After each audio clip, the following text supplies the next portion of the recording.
This option can be applied to both vertical and horizontal DIY Murphy beds. Our original desk design uses two balancing arms, one on the left side and one on the right side of the cabinet for increased support and functionality. However, you can install only one balancing arm, either on the left or the right side of the bed cabinet, if you plan on making the width of the desk board less than the full width of the bed cabinet. In most cases, it would not be necessary to customize a vertical Murphy bed. You can use the full-length desk unless you want to customize it for your decor. This customization would be more suitable for horizontal wall beds, since the width of the wall bed cabinet ranges from about 81 inches to just over 86 inches, which may be too long for some rooms. With this customization, you can easily adjust the width of the desk, anywhere from 50 to 60 inches, or any desired width for your application.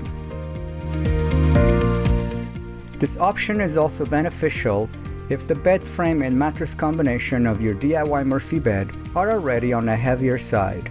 Making the desk board smaller would cut down on the combined weight and therefore cut down on the overall weight of the bed frame.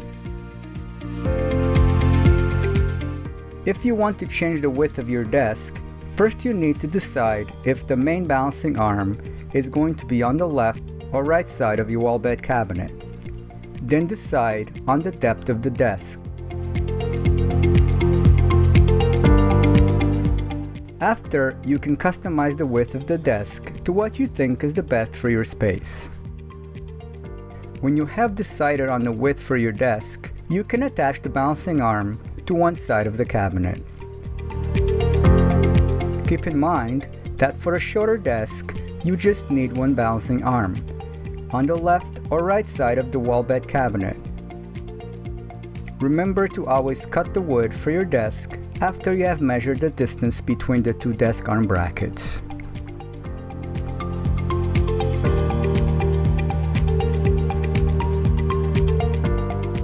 If you are installing the Murphy bed desk on an Easy DIY Murphy bed brand Murphy bed, proceed to watch video part 3A. For all other brands of DIY Murphy beds, watch video 3B.